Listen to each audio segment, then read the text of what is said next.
Hi guys, सब बच्चों को प्यार भरा नमस्कार। कैसे हैं आप सब? मैं सी राहुल गर्ग स्वागत करता हूं आप बच्चों का आज के इस सेशन में 21 डेज चैलेंज में। सबसे पहले अगर इस वीडियो तक पहुंच गए हैं तो वीडियो को कर दीजिए लाइक, चैनल को कर लीजिए सब्सक्राइब और बेल आइकन को कर लीजिए press, so that you may not miss any important notification coming into your way, because in the coming days a lot of informative content is going to be shared on our YouTube channel. साथ ही साथ Telegram channel पर पहुंच जाएंगे पुत्तर और join कर लेंगे, क्योंकि सारे नोट्स वहीं पर आते हैं। और अगर उसके बाद भी चाहते हैं कि हाँ एक 1-to-1 टच हो जाए सर दे नाल, तो हमें इंस्टाग्राम पर भी जो है ज्वाइन कर सकते हैं।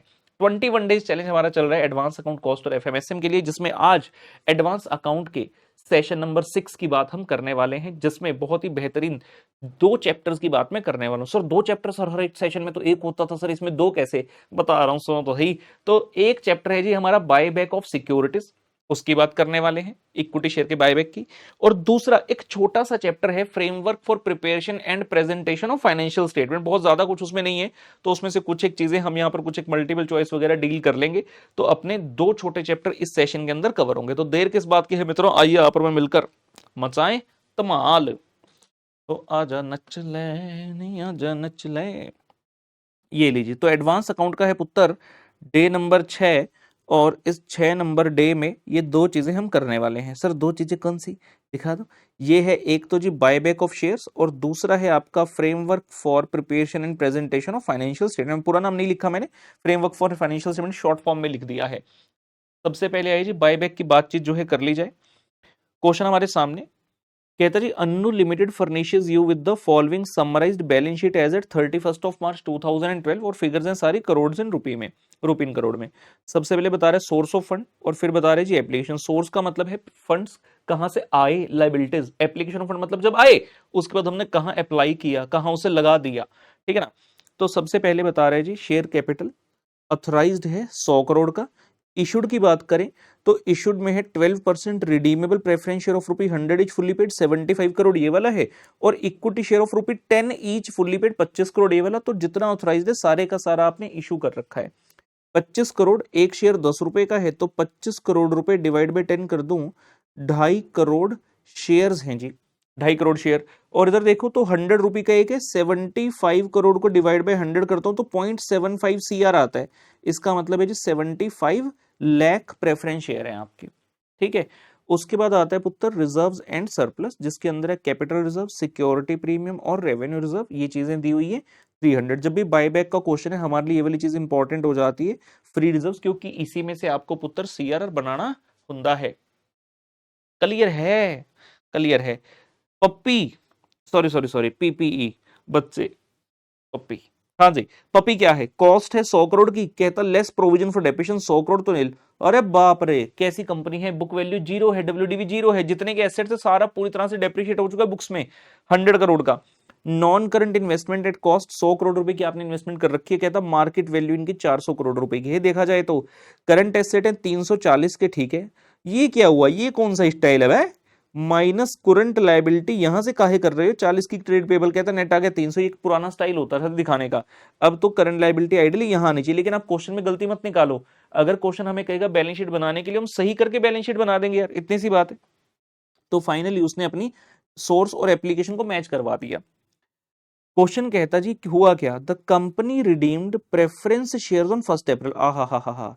तो ये क्वेश्चन इसलिए मैंने चुना क्योंकि इसमें प्रेफरेंस की रिडेम्पशन का भी पॉइंट है। कहता प्रेफरेंस सारे रिडीम कर दिए उठा के 1 अप्रैल को।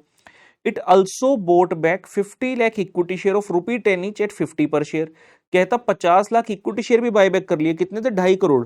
2.5 करोड़ में से 50 लाख यानी कि 0.5 CR कह लो, या 50 लाख, तो 2 करोड़ बच जाएंगे आपके पास क्लोजिंग बैलेंस शीट के लिए। तो आपने इतने शेयर भी बाय बैक कर लिए। इक्विटी शेयर का प्राइस है फेस वैल्यू 10 की, आपने 50 रुपए पर बायबैक किया, यानी कि 40 रुपए का है पुत्र प्रीमियम ऑन बायबैक। 40 रुपए का you are paying the premium. कहता जी payments for the above were made out of huge bank balance which appeared as a part of current asset. कहता जी करंट एसेट है ना 340 करोड़ रुपए का, इसके अंदर बहुत सारा बैंक बैलेंस का पार्ट भी है, तो उसमें से इजीली हमने पेमेंट कर दी। पैसे की कमी कोई नहीं है, भगवान का दिया सब कुछ है अन्नो लिमिटेड के पास। क्वेश्चन कहता भाई you are asked to pass the journal entry to record the above and prepare the balance sheet also. बस बैलेंस शीट देखकर ना ऐसे मायूस से हो जाते हैं बच्चे, क्या यार बैलेंस शीट पूछ ली। अरे भाई एग्जाम से पहले ये, फिर यही तो बातें हैं, अटेम्प्ट पे अटेम्प्ट क्यों लगता है? सब्जेक्ट से लव करो, सब्जेक्ट से प्यार करो, जो सब्जेक्ट सिखा रहा है वो सीखो। ऐसे हताश नहीं होना कि यार ये क्या है, ये क्यों बनाना है, ऐसे कैसे हो गया, ना ना ना ना, ऐसे नहीं सोचना। सब्जेक्ट को लाइक नहीं करोगे तो सब्जेक्ट तुमको लाइक नहीं करेगा, फिर एग्जाम में पता चलेगा दोनों की लाइकिंग इतनी बुरी तरह क्लैश कर गई। सब्जेक्ट कह रहा है भाई तू पास होके दिखाओ मेरे में, और आप कहोगे प्लीज पास कर दो, क्योंकि पहले पढ़ के आता, तो अब पहले पढ़ने का समय है। चलिए, सबसे पहले जर्नल एंट्रीज पास करते हैं और बैलेंस शीट उसके बाद जो है प्रिपेयर करेंगे। पुत्र जी, पुत्र जी आइए। सो बुक्स ऑफ पुत्र अन्नू लिमिटेड एदे विच जर्नल एंट्रीज, सीरियल नंबर, क्योंकि डेट तो सेम ही है, सीरियल नंबर मतलब उसमें नोटिंग कर देंगे एंट्री वाइज 1 2 3 4 न्यूमेरिकल ऑर्डर में। Particulars ledger folio, debit, credit और रुपी केस में है जी करोड़ में। सबसे पहले प्रेफरेंस शेयर कैपिटल को रिडीम करने की बात करें तो क्वेश्चन ने कोई प्रीमियम और रिडेम्पशन नहीं बताया, तो जितनी फेस वैल्यू उतने पे ही रिडेम्पशन हो रही है। 12% preference capital to preference share holder account आपने ड्यू कर दिया, कितने के थे, 75 करोड़ रुपए के। उसके बाद इक्विटी शेयर कैपिटल की बायबैक की एंट्री करनी है, very very good entry. Equity share capital account कितने शेयर बायबैक कर रहे हो, 50 लाख, और फेस वैल्यू कितनी है, 10 की, तो 5 करोड़ रुपए से मेरी फेस वैल्यू कम हो जाएगी। मैं प्रीमियम ऑन बायबैक भी दे रहा हूं, हमारे साथ तो पैसा जा रहा है ना, तो डेबिट करेंगे, एक तरह से एक्सपेंस हो गया आपका। 50 लाख शेयर के ऊपर 40 रुपए, ये 40 कैसे आया, 40 कैसे आया, 50 रुपए का आपका बायबैक का प्राइस है और 10 रुपए के आपका फेस वैल्यू, तो 40 रुपए आप एक्स्ट्रा दे रहे हो, that becomes the premium on buyback, 20 crore रुपए। एंड ड्यू कर दिया to equity share buyback account, 50 lakh गुना 50, 25 करोड़ रुपए आपने कुल मिलाकर पे करने हैं। उसके बाद आपने क्या करना, दोनों की जो फेस वैल्यू है, जो मैंने ग्रीन कलर से मार्क किया, मैं वापस दिखा देता हूं। प्रेफरेंस शेयर कैपिटल की फेस वैल्यू और इक्विटी की फेस वैल्यू, जितने रुपए से आप बायबैक कर रहे हो और रिडीम कर रहे हो, प्रेफरेंस के लिए वर्ड रिडीम, इक्विटी के लिए बायबैक, तो इतनी फेस वैल्यू के लिए आपको सीआरआर बनाना होगा। कैसे बनेगा, revenue reserves account debit to CRR account, कितने रुपए से, face value of preference being redeem 75, face value of equity being bought back 5, तो टोटल हो गया पुत्र 80 करोड़ रुपए से आप सीआरआर बनाओगे, उतने रुपए से आपके एग्जिस्टिंग रेवेन्यू रिजर्व कम हो जाएंगे। उसके बाद बात आई जी, ये जो प्रीमियम बायबैक है इसका क्या करें, इसको खत्म करें, तो उसके लिए अपने पास रेलिवेंट अकाउंट सिक्योरिटी प्रीमियम पड़ा है, बैलेंस शीट में आप देखेंगे ह्यूज बैलेंसेस हैं इसमें, 25 करोड़ का बैलेंस है और हमें तो सिर्फ 20 करोड़ ही चाहिए, तो security premium account debit to premium on buyback हो गया पुत्र।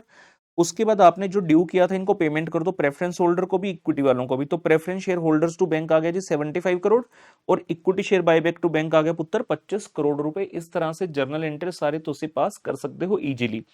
मेन चीज आंदी है जी इस तो बाद जिदे आपां गल करनी है balance sheet the, balance sheet of पुत्र अन्नू लिमिटेड एज एट 1 अप्रैल 2012, और साथ में मेंशन कर रहे हैं ये आफ्टर दी बायबैक वाली है, क्योंकि इससे जस्ट प्रीवियस डे की बैलेंस शीट तो दी हुई थी, तो सेम डे पे बनाने का फायदा क्या है, क्योंकि वो बायबैक से पहले, तो ये आफ्टर द बायबैक है। हाँ जी, फिर से फॉर्मेट एक बार, serial number A equity and liability है, तो यहां पर है सीरियल नंबर बी, जहां पर बात करते हैं जी एसेट्स की। इसमें सबसे पहला हेड आ रहा है शेयर होल्डर फंड, जिसके अंतर्गत दो मेन हेड आते हैं, share capital reserve and surplus, तो नोट नंबर 1 बना रहे हैं। आइए देखिए शेयर कैपिटल के लिए नोट नंबर 1 क्या लिखा आपने, ऑथराइज्ड कैपिटल, ये तो क्वेश्चन ने खुद ही बताया था 100 करोड़ का है।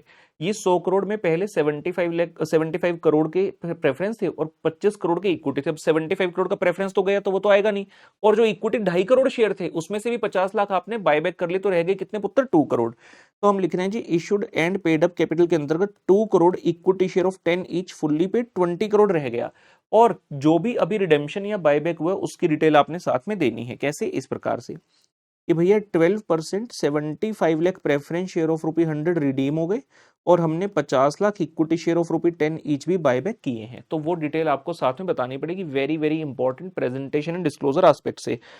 अगर आप सोच रहे हैं कि सिर्फ बैलेंस शीट टैली करने के नंबर है, उसके कोई नंबर नहीं है। बैलेंस शीट टैली करना क्या बड़ी बात है भाई, कितने सालों से पढ़ रहे हो और इसमें क्या है, एंट्रीज हुई ही क्या है जिसका इंपैक्ट बैलेंस शीट में आएगा। तो मेन है प्रेजेंटेशन, कौन सी चीज किस तरह से कहां पर दर्शाई जाएगी और किन चीजों को साथ में आपने डिस्क्लोज करना है, जैसे कि हमने इन चीजों को किया। तो आपका फाइनली 20 करोड़ रुपए का फिगर पुत्र यहां पर आ गया। फिर आया जी reserve and surplus note number 2, बेहतरीन, इसमें काफी काम होता है। क्वेश्चन में एक दिया था capital reserve, as it is आ गया जी 15 करोड़ का। सिक्योरिटी प्रीमियम का अवेलेबल बैलेंस था 25 करोड़, जिसमें से आपने write off premium on buyback को राइट ऑफ करने के लिए यूज कर लिया 20 करोड़ का, तो ये रह गया 5 करोड़। रेवेन्यू रिजर्व की बात करें, अवेलेबल बैलेंस था 260 करोड़, जिसमें से आपने सीआरआर क्रिएट करने के लिए यूज कर लिया 80 करोड़, तो रह गया जी 180 करोड़ का। और याद रखें आपने किया था अपना रेवेन्यू रिजर्व्स टू सीआरआर, तो एक नया रिजर्व बनकर आया कैपिटल रिडेम्पशन रिजर्व 80 का, और जब इन सबको टोटल करते हैं तो ये आ जाएगा पुत्र 280। ठीक है, उसके अलावा देखते हैं बैलेंस शीट में और क्या आइटम थी, कोई नॉन करंट लायबिलिटी डिबेंचर वगैरह कुछ था क्या? जी नहीं, क्वेश्चन में सिर्फ इतनी ही चीज दी थी लायबिलिटी साइड पर कैपिटल रिजर्व, लेकिन हाँ नीचे यहां पर आपको बताया था कि करंट लायबिलिटी में ट्रेड पेबल है, तो क्वेश्चन में नॉन करंट लायबिलिटी तो कोई नहीं है, सीधा सीधा क्या है करंट लायबिलिटी, लेकिन हेड नहीं छोड़ना, नॉन करंट लायबिलिटी और फिर करंट लायबिलिटी, इसके अंदर ट्रेड पेबल अलग से दिखाना है आपको 40 का, कोई नोट की जरूरत नहीं है क्योंकि सीधा सीधा बाय नेम ही क्वेश्चन में गिवन है। और ये आपका टोटल हो गया जी 340। एसेट साइड पर आते हैं जिसमें सबसे पहले है जी नॉन करंट एसेट, जिसके अंदर दो आइटम आती है, पीपीई एंड इंटेंजिबल और non current investment. PPE and intangible में भी क्वेश्चन में सिर्फ पीपीई है, इंटेंजिबल नहीं है, और पीपीई के लिए बना रहे हैं जी नोट नंबर 3। याद हो अगर जब क्वेश्चन पढ़ा था जितने की आपकी कॉस्ट थी पीपीई की उतने ही अमाउंट का एग्जैक्ट प्रोविजन फॉर डेप्रिसिएशन था, तो 100 - 100 करके नील वैल्यू आ गई थी, सेम वैल्यू पुत्र आप यहां पर लिख देंगे, that is nil. Non current investment question में है, नोट नंबर 4 बना रहे हैं जी, note number 4 for the non current investment, जिसके अंतर्गत आपकी जो कॉस्ट है नॉन करंट इन्वेस्टमेंट की वो है 100 करोड़ की, लेकिन क्योंकि क्वेश्चन ने कहा था इसकी मार्केट वैल्यू 400 करोड़ है, तो आपको एटलीस्ट ब्रैकेट में वो बताना होगा साथ में नोट देकर कि भाई मार्केट वैल्यू जो है इसकी वो 400 करोड़ रुपए की है। ये हो गया नॉन करंट इन्वेस्टमेंट आपका 100 करोड़ का। और लास्ट में आ जाते हैं जी करंट एसेट नंबर 5 नोट बना रहे हैं, तो करंट एसेट का टोटल बैलेंस था 340, इसमें उसने ये नहीं बताया इन्वेंटरी कितना है, ट्रेड रिसीवेबल कितना है, या कैश एंड कैश इक्विवेलेंट कितना है, तो हम उसको बाइफरकेट नहीं कर सकते। 340 का टोटल बैलेंस हो गया, इसमें से क्वेश्चन ने कहा था इन 340 में काफी सारा बैंक बैलेंस भी है, तो आपने जो जो पेमेंट करी है वो माइनस कर दीजिए, तो minus payment for redemption of preferential 75 crore और इक्विटी के बायबैक के लिए 25 करोड़, तो नेट बैलेंस रह गया जी 240 करोड़ का। ये बैलेंस आप यहां पर जाकर लिख देंगे और देखेंगे तो ये आपका जो लायबिलिटी साइड का टोटल 340, एसेट साइड का भी सेम टू सेम 340 आ जाता है। बहुत बेहतरीन, बहुत बेहतरीन, मजा आ गया काके, मजा आ गया काके, मजा आ गया काके, मजा आ गया काके। आई जी, तो जो framework for preparation presentation of financial statement वाला चैप्टर है मेनली थियोरेटिकल है, कई बार उसमें से शॉर्ट नोट वगैरह आ सकते हैं आपको 3 या 4 मार्क्स का, तो उसमें से एक अच्छा प्रश्न में लेकर आया हूं। क्वेश्चन कहता है जी explain the qualitative characteristic of financial statement. मान लो आपने फाइनेंशियल स्टेटमेंट्स बनाई हैं, फाइनेंशियल स्टेटमेंट के अंदर सारी चीजें, नाम ही क्या है फाइनेंशियल स्टेटमेंट, तो बहुत सारी फिगर्स भरी पड़ी हैं, ठीक है ना, तो क्वांटिटी तो बहुत है, क्वांटिटेटिव कैरेक्टरिस्टिक तो है ही है, लेकिन सवाल उठ रहा है क्वालिटेटिव कैरेक्टरिस्टिक। मान लो मेरे पास किसी कंपनी की फाइनेंशियल स्टेटमेंट है, तो कहते सवाल एकदम से ये उठ गया कि why I should say that yes I can trust on this, means जब मेरे पास किसी कंपनी की फाइनेंशियल स्टेटमेंट है मैं कैसे पता चलाऊं कि हाँ ये बढ़िया है, तो कहते उसकी ना कुछ विशेषताएं होती हैं, कुछ क्वालिटीज उसके अंदर होनी चाहिए अगर आपको उसके ऊपर विश्वास करना है या फिर उसके बेस पे डिसीजन लेना है, तो वो 4 पॉइंट यहां पर हम देखने वाले हैं। सबसे पहला कैरेक्टरिस्टिक है जी अंडरस्टैंडेबिलिटी। अंडरस्टैंडेबिलिटी इसका मतलब क्या है कि जो फाइनेंशियल स्टेटमेंट के अंदर इंफॉर्मेशन है दैट शुड बी अंडरस्टैंडेबल, मतलब कॉमन टर्म्स होनी चाहिए, बहुत ज्यादा टेक्निकल टर्म्स यूज मत करना कि जो स्टेक होल्डर्स हैं जिनके पास ये फाइनेंशियल स्टेटमेंट जा रहा है वो समझ ही ना पाए, तो इट शुड बी अंडरस्टैंडेबल, मतलब जिस नॉर्मल फॉर्मेट में पूरे भारत भर में चीजें बनाई जाती हैं उसी फॉर्मेट के अंतर्गत आपने करना है। Information presented in financial statement should be readily understandable by the users who are having reasonable knowledge of business and the economic activity। तो जिसको भी एक नॉर्मल रीजनेबल नॉलेज है वो उसको समझ सके।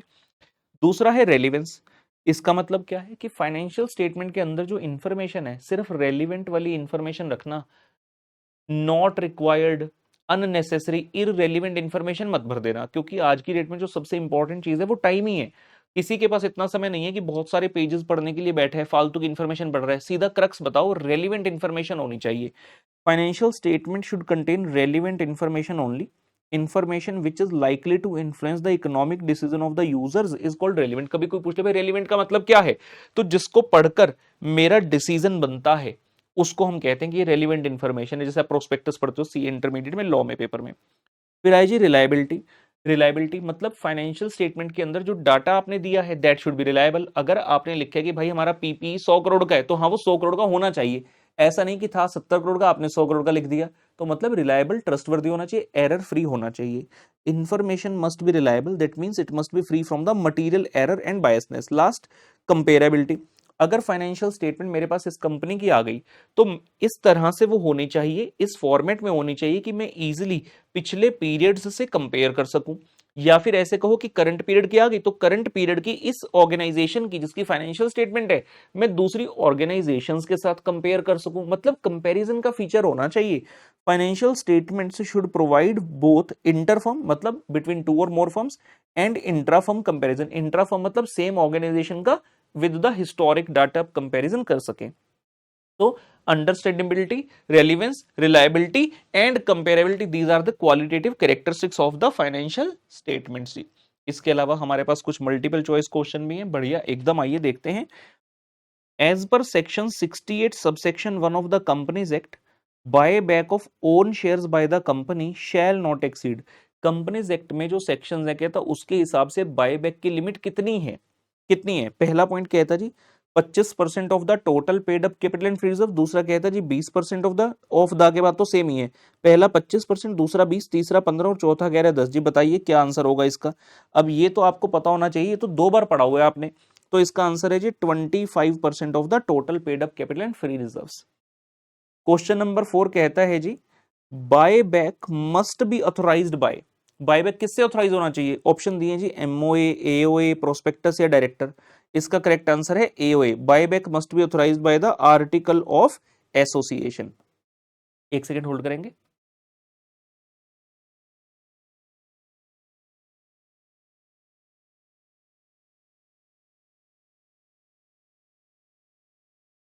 हाँ जी, उसके बाद कहते जी dash is a resource controlled by the enterprise as a result of past event from which the future economic benefits are expected to flow to the enterprise। तो उसने कई सारी ऑप्शन दिए नीचे, कहता इक्विटी, लाइबिलिटी, एसेट या expense. बताओ इसमें से कौन सी ऐसी चीज है। वापस से पढ़ते हैं। Dash is a resource controlled by enterprise as a result of past and from which the future economic benefit are expected. Benefit किसमें से मिलता है, इक्विटी से, लाइबिलिटी से, एसेट से, एक्सपेंस से। एसेट से, तो एसेट ही तो आपका रिसोर्स है जो कि फ्यूचर इकोनॉमिक बेनिफिट आपको प्रोवाइड कराएगा। तो ये इसका सही उत्तर बनता है उत्तर। बढ़िया सेशन रहा, अमेजिंग रहा। उम्मीद करता हूं आप लोगों ने एंजॉय किया होगा। मुलाकात करेंगे अगले सेशन में, तब तक के लिए बाय बाय।